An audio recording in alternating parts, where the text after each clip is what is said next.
All right, good evening and welcome everyone. Thank you for joining us tonight for our virtual presentation on avalanche airbags with Portland Mountain Rescue's Christopher Van Tilburg. Christopher is an accomplished outdoors person and is widely involved with the outdoor medical communities, including search and rescue for Crag Rats, Portland Mountain Rescue, Clackamas County, and Pacific Northwest Search and Rescue. He is also the author of one of the favorite books over at the Mountain Shop. It's the Backcountry ski and snowboard routes in Oregon. So no stranger to the mountains and things to consider in winter conditions. I'm Jess from Mountain Shop, and I'm excited to host Christopher tonight. He'll tell us about airbag technology and give us some things to consider when building out our avalanche kit for the season. So feel free to type questions into the chat. Throughout the presentation, we'll answer things at the end. Oh, well, sorry, someone just dropped something into the chat. We'll answer things at the end. So with that, I will pass things over to Christopher. Welcome, Christopher. Thanks very much, Jess. I'm really happy to be here, and thanks everybody for joining in. Let me just get my screen shared. Is that coming through okay? Yep. Okay. So I'm really happy to be here on behalf of Portland Mountain Rescue, and I really greatly appreciate the community cooperation that the Mountain Shop and Portland Mountain Rescue have had for a number of years. So I'm going to try to keep this to about 30 minutes of me talking, and then we can questions. I'm going to talk about airbags, and really what I set out to do when I started looking into this topic is trying to figure out why or if airbags should be standard safety equipment. We think of transceiver, shovel, and probe as the trifecta that we ought to carry in the mountains in the winter and in the spring backcountry season, but we're not universally carrying airbags. And why not? How well do they work? So I'm going to talk about a little bit about how well they work, and let me see if I can get my screen to forward here. And a little bit about how they work and how to choose an airbag. So this is a picture from Mount Bachelor. I took this picture when I was on the chairlift while I was down there looking into a snow tree well death. And I took this picture while I was on the chairlift while the resort was operating. And this is the Cirque, and this is an open air. This was open to skiers. So these skiers right here, if you see them, are just in the resort skiing on a lift ticket. This picture, you probably recognize this. This is the reason why Heather Canyon in Mount Hood Meadows is closed when it's closed. So this is the Weiss face slide. This is a picture from about 10 years ago. This slide, this debris pile is about 17 feet deep, was estimated, and this came from the Weiss face, which the crown was around 9,000 feet, and this slid all the way to the bottom of the Heather Canyon chairlift. This picture I took just last spring when I was up touring with some mountain rescue colleagues. This is Castle Crags on the left, Crater Rock on the right. This is the south side of Mount Hood. That's the summit right in the middle of the picture. And this is a wet slide in the spring. Very popular touring destination. This is Newton Canyon, and many of you have probably been to Newton Canyon. This is a very small kind of slough that's enough to knock somebody off their feet. And this is the same. This is a little bit later on the same day with some other mountain rescue colleagues. And there's some, you can see right in the middle of this gully there, there's a little slide in that picture. And so, and this is one from last year also. This one was on social media. If you follow the Backcountry Tours Facebook page, this was White River Headwall that slid and caught a skier, and there's no injuries, I think, or minimal injuries. So the reason I want to show all these is because avalanches happen in the backcountry more than we hear about them. We only hear about the big catastrophic avalanches and the big fatalities. We haven't had a fatality in an avalanche on Mount Hood in many, many years, but we have had some near misses. And so avalanches happen a lot more than we think they do. And so they are fairly dangerous. This is a picture pictures is from the Wallowa Mountains, and this is in February this year. This is a tour that I was on. This is an avalanche that my group caused, and this is a really scary situation because we had one person trigger it. We had a spotter. We had people at the bottom in a safe spot. We had people on the top of the same in a safe spot. And I was at the bottom, and I heard this loud boom with my buddy Eric, who's a life flight nurse, and we both looked up to the sky because we thought an airplane was going overhead. And Mike, who's here in this picture, who triggered the avalanche, didn't hear the boom at all, but he heard our spotter yell avalanche, and he zipped out to the side and was safe. And so this is the same avalanche, but the odd thing about this, or the thing that was most scary, is the slide I just showed you the picture of is off to the left. The picture that you see the ski tracks in is less than 30 degrees, so it didn't slide, and the energy for the avalanche traveled over and triggered this slope. So this is a remotely triggered slope. I got a video here of the whole thing. I think this will play.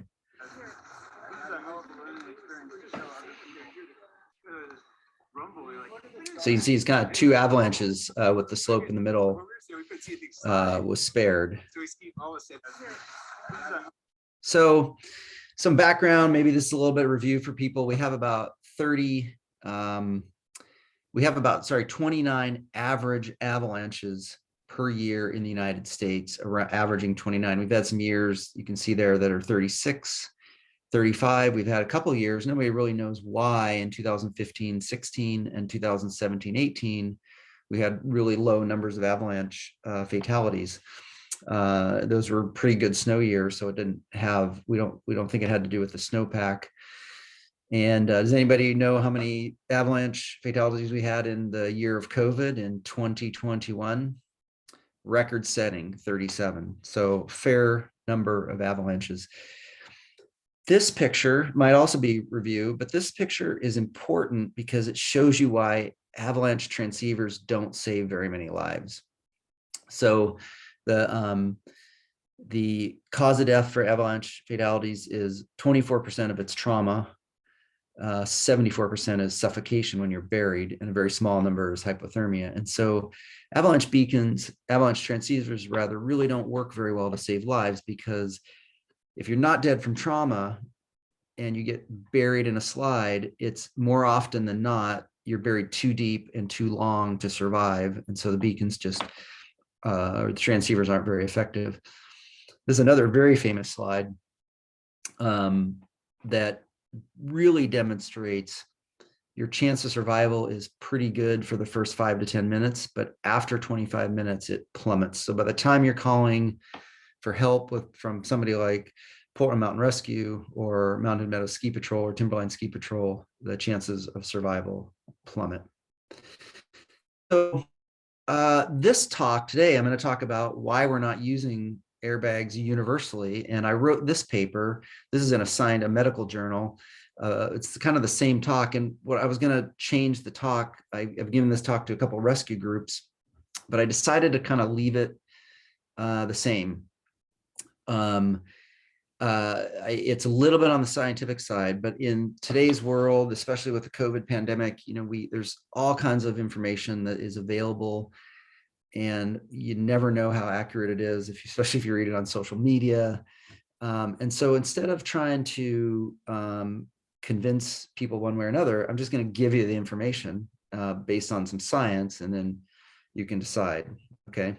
So airbags started a long, long time ago, 40 some years ago. This in the middle here pictures the guy Peter Auschuer, who's a German, who invented it. In 1985 is when he showed it.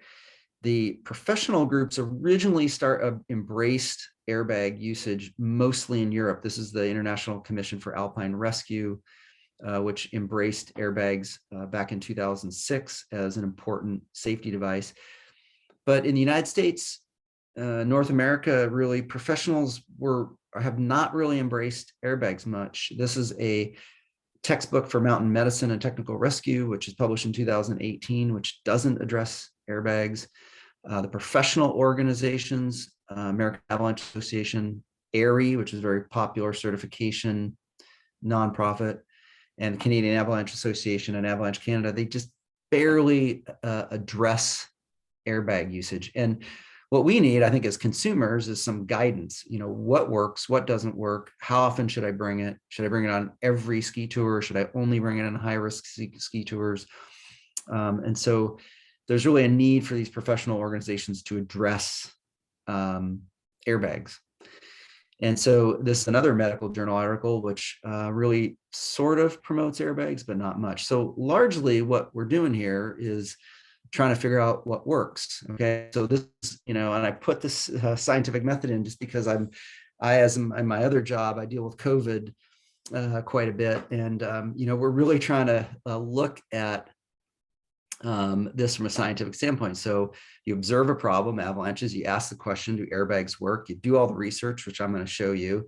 And then you come to a hypothesis, which I don't know if I have an answer for you tonight, but I'm going to pose a couple hypotheses. The problem with avalanches, it's really hard to test hypotheses. It's really hard to simulate avalanches. And there's a fair number of this in Europe, but it doesn't, it's very difficult to do it. And so we're going to do our best tonight to kind of go through the science. It's a little bit of a game, right? So the game is you got to get to the bottom of the slope safety. So it's kind of like this game, right? See this? Red light, green light. So we have to get to the bottom of the slope safely. So do airbags work? Yes, they work to save lives. So morbidity and mortality are medical terms that mean preventing injury and preventing death. And so we know that they work to prevent burials. We think they probably work to prevent trauma, and they might even work to prolong your survival once you're completely buried under the snow. So I'm going to talk about that. So I'm going to show you a couple studies here. This is a friend of mine, Herman Brugger, who runs a mountain rescue research center in Bolzano, Italy.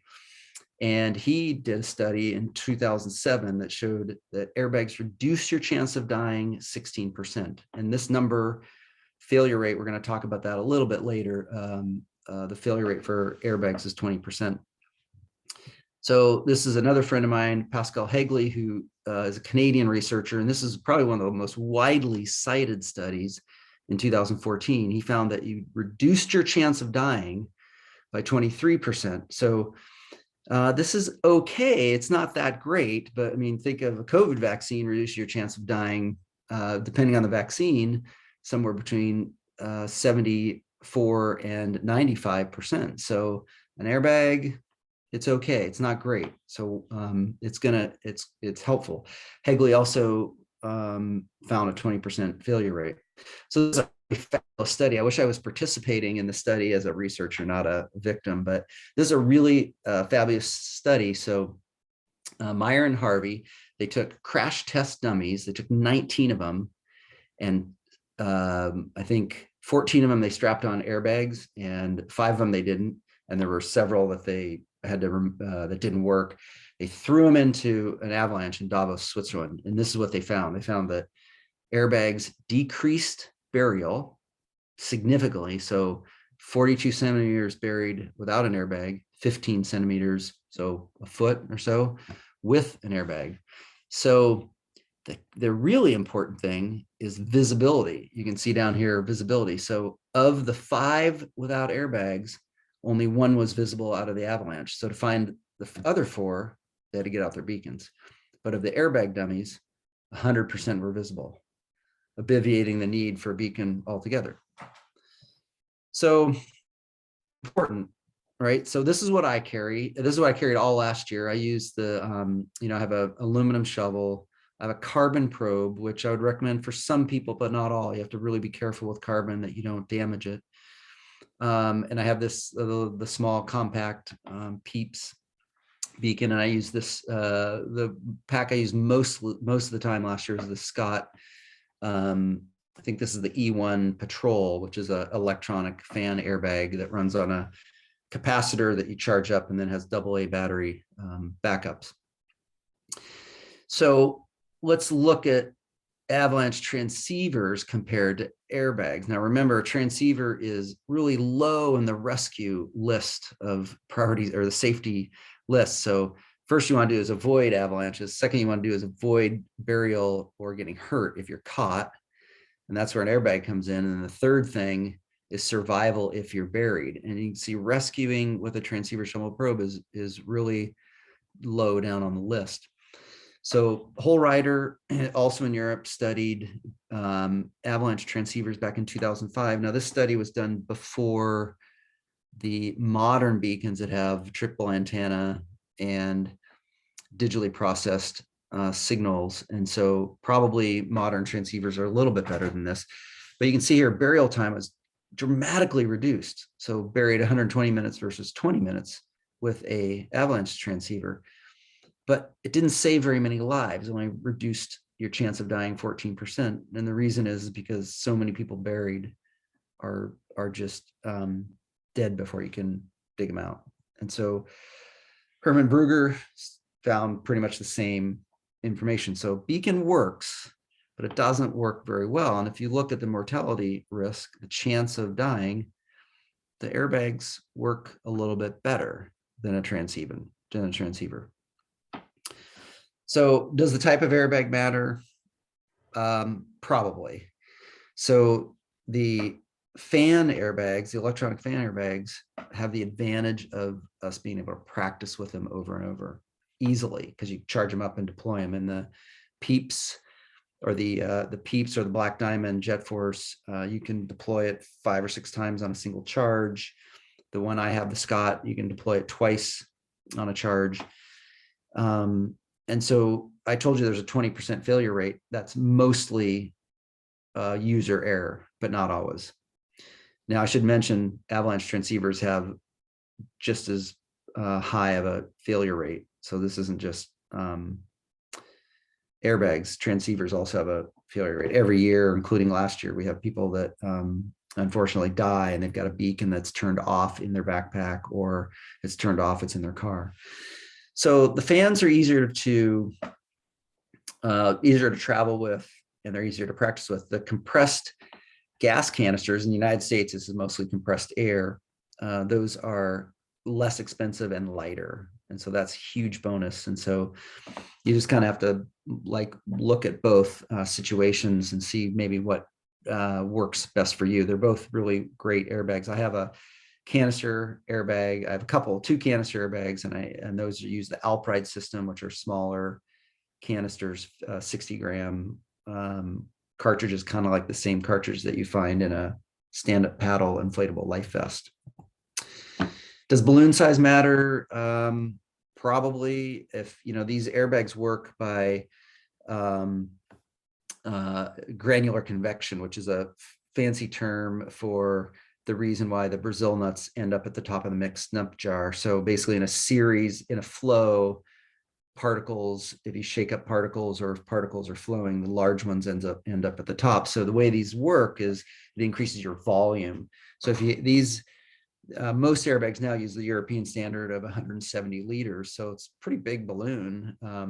More than 170 liters would probably float somebody better. But then there's all kinds of design issues because the fan has to be bigger and the canister has to be bigger. And so this is kind of what's been settled on, is 170 liters. The shape matter? Probably. We don't know for sure. This is the Mammoth airbag. This encases your whole head and neck. I don't know if I think it was in the news in 2018. We had a ski patroller up on Mount Hood Meadows doing control work on God's Wall in Heather Canyon and got caught by an avalanche and survived.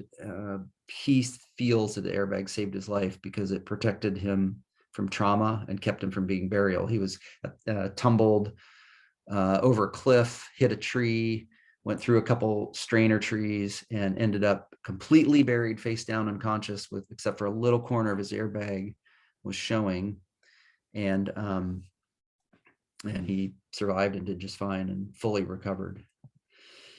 Does a balloon make an air pocket? It might. This is an interesting concept, because if you're fully buried in an avalanche, the 3 things that are going to save your life are: 1, not having your mouth full of snow; 2, having an air pocket, a space around your mouth to breathe; and 3 is have your buddies dig you out.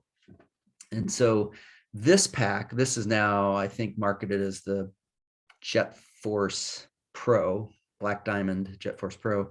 But this pack has a fan, inflates the airbag, takes about a minute to inflate the airbag, or probably not that long. It's probably 20, 30 seconds. And then after 3 minutes, the airbag deflates. So if you're fully buried, you've got a deflated balloon. So does this work? Well, my friend, Scott McIntosh, who's down at the University of Utah, he took 12 volunteers. I don't know if they were medical students or just really needed, $100 or whatever he paid them. He buried 12 of them and dug a hole, deployed the airbag, threw them in the hole, covered them up really quickly with snow, and then let the airbag deflate. And they lasted quite a long time. They lasted 60 minutes, most of them. And these are some fancy medical terms. Well, some of these you might understand, oxygen saturation. He measured oxygen saturation, he measured heart rate, he measured respiratory rate, and he measured end-tidal CO2. So your carbon dioxide that you expel is why we think people suffocate in avalanches, because you are breathing out carbon dioxide into your little enclosed air pocket, and you're diluting the oxygen. So every time you breathe back in, you're diluting oxygen more and more, and eventually you have no more oxygen and only carbon dioxide. So that's why that measurement is important. I just threw in a couple of slides here about air diverters, just because I sometimes get questions about them. These aren't available in the United States anymore. It was the air diverter that we had available for a while was the Black Diamond Avalanche. And many of you, probably some of you probably had this. These work very well to prolong survival if you're fully buried under the snow, for the reason I just told you. They shoot your expired air out to your back, and then you breathe in fresh air, oxygen-rich air from the port on your chest. And Colin Grissom and Herman Bruger both looked at these in 2000 and 2003 and basically realized that they worked quite well and prolonged survival, but they never really caught on. You can get, the reason I want to mention it is there are some guides, particularly in the big mountains in Canada and Alaska, that use both an airbag and an Avalanche or an air diverter that's zip tied to their the shoulder of their backpack strap. So here's this pack here on the left is an Italian backpack that's made by Ferrino, and it has both an air diverter on one side and a Avalanche bag on the other. The handle there is sticking out on the other side. So can equipment be standardized? This is a big problem. Back in the 80s and 90s, avalanche transceivers weren't standardized. We had one frequency in the United States, and in Europe they had a different frequency. And the International Mountain Rescue community got together to try to picked one frequency, so all avalanche transceivers were standardized. Well, that hasn't really been done yet with canister airbags, and it might in the future, but it would really help. I went on a trip to the Wallowas a few years back, and we had 3 or 4 different brands of airbags, and everybody had a different canister, and so we couldn't just bring one extra canister. Everybody had to bring a second canister if they wanted one. And so most of the canister packs we have in the United States are either the small sealed cartridge like the Alpride system, or the refillable ones like from Backcountry Access and the Mammut, which are great. The refillable ones, the Mountain Shop will refill them, I think, for $20. And that's a great way to practice with it and get it refilled. But they're not, the connections aren't universal. So why aren't we using airbags all of the time, like we're all using transceivers all the time? Well, it comes down to a lot of factors. These are some of the factors. I'm going to run through these quickly, and then we can have time for questions.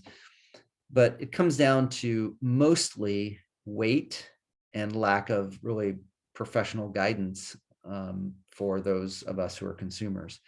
So availability really isn't a problem anymore because the airbags are readily available, especially in North America. Not all over the world, but there's lots of great airbag packs, and Mountain Shop has great selection. And so that isn't really as much of a problem as it used to be. The size and the weight is a big deal.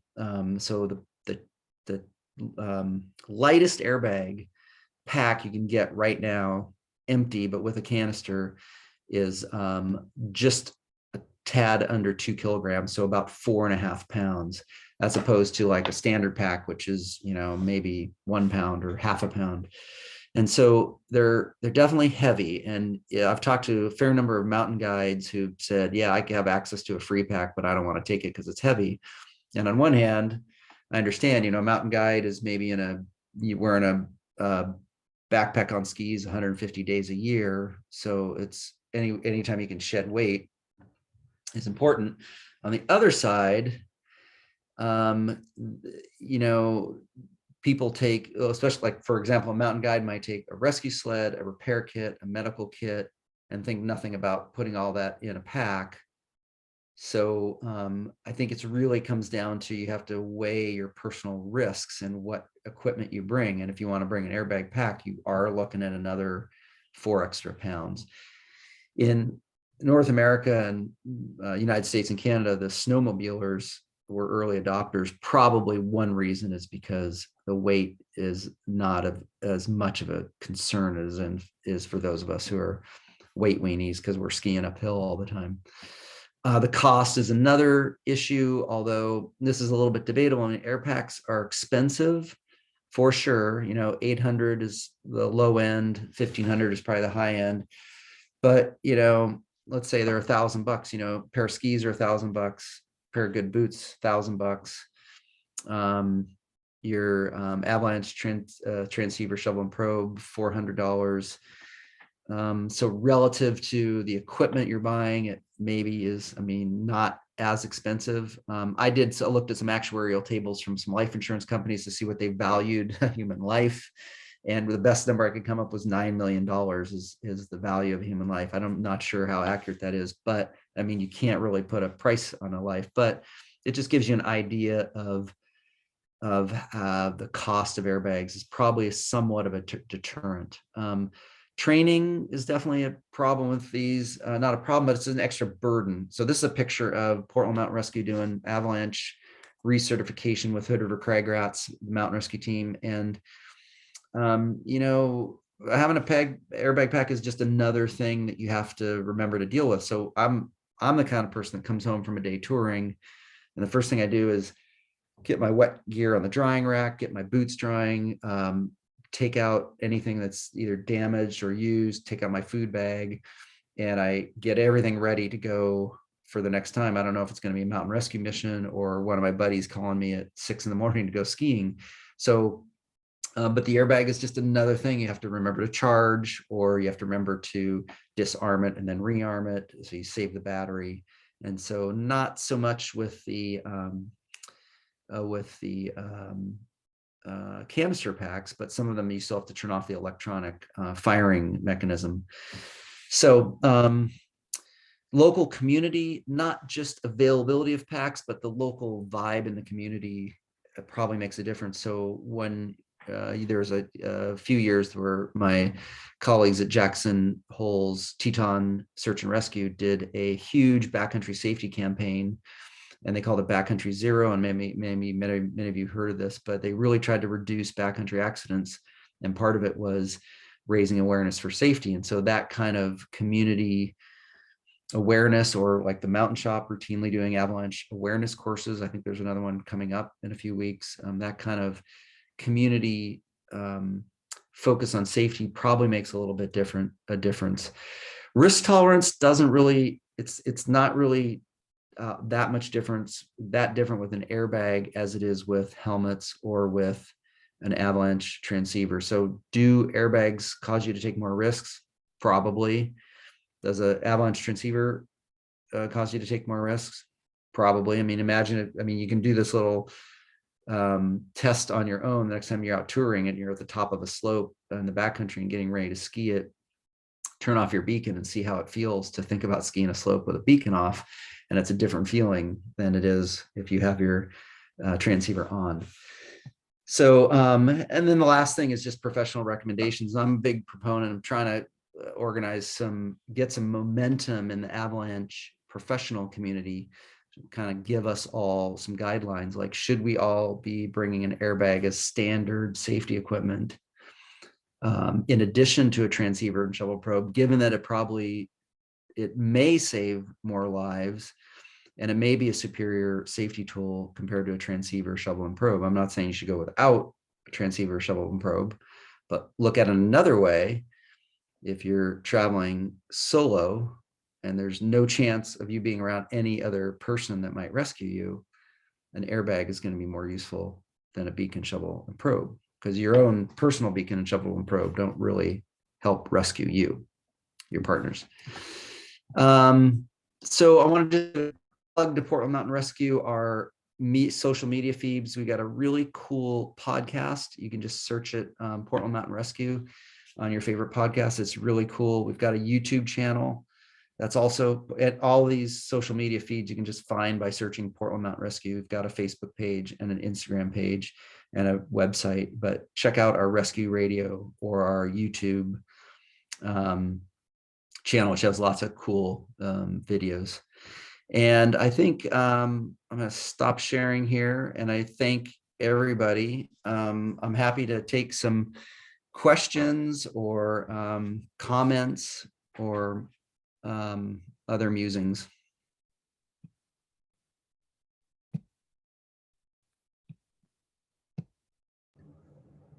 Thank you so much, Christopher.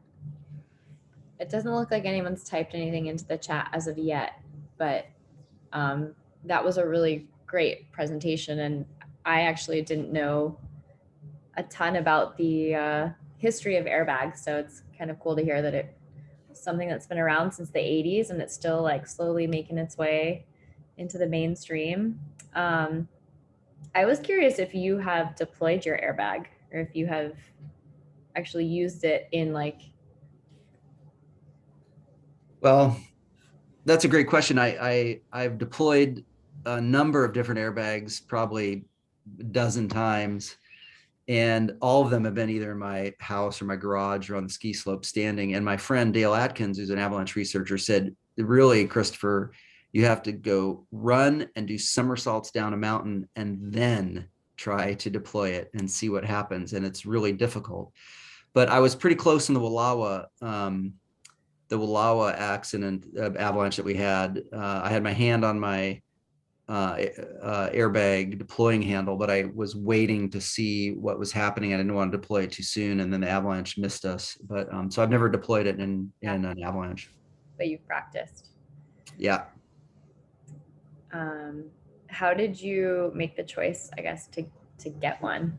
Did you just have access to one? And well, so this is kind of like this is like a question about getting a COVID vaccine, kind of like you have to weigh the risks and the benefits. And I'm kind of a safety guy. I've got a couple kids who are now 21 and 23, so they're on their own, but I love skiing. I ski 70 some days a year, almost all backcountry. And I just felt like the extra pound, 4 pounds of weight was worth it for the safety factor and the peace of mind.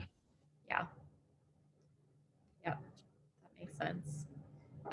We have something that came up in the Q&A. Someone is curious about just more details on why the Avalon was discontinued in the US.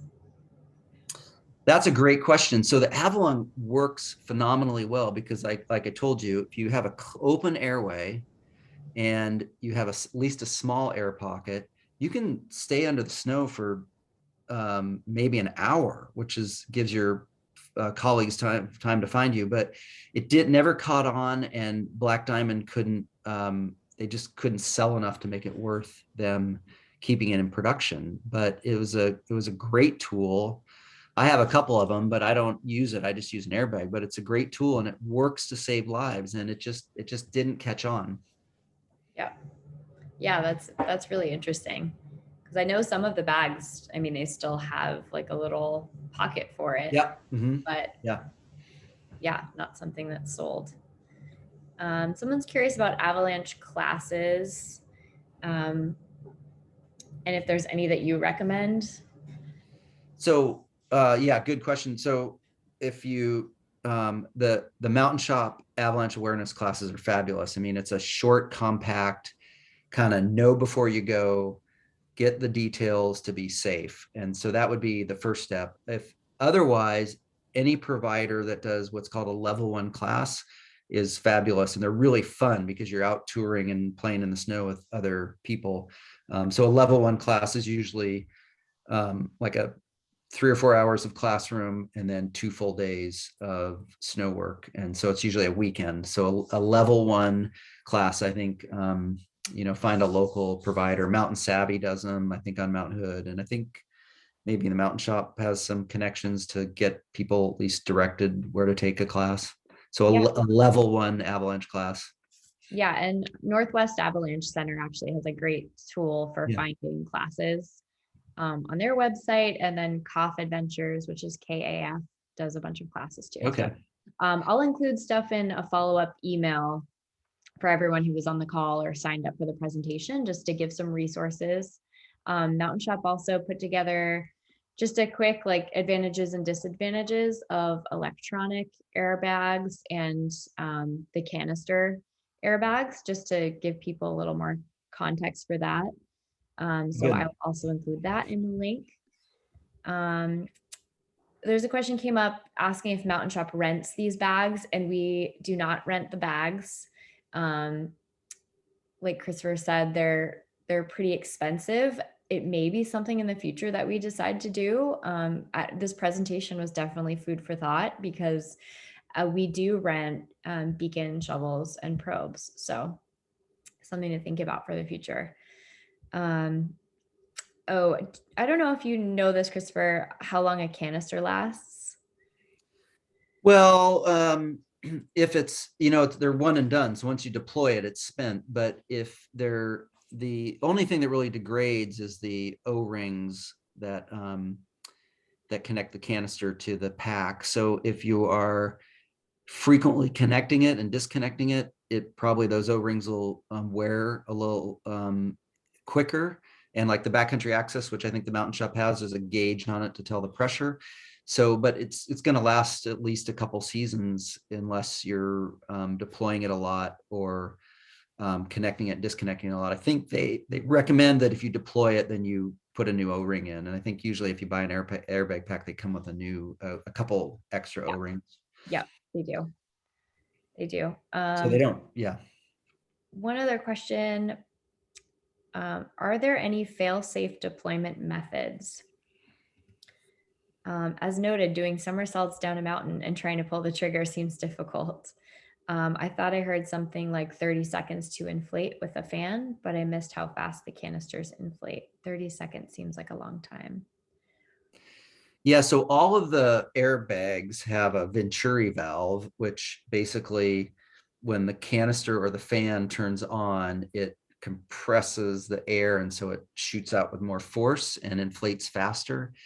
And so there's no fail-safe way to deploy them. There's a Manuel Geinschwein in Switzerland was experimenting with remote deployment, so that like a heli ski guide could click a button and deploy a client's airbag pack if the client was caught in an avalanche. But there's so many complications with that system that it never worked.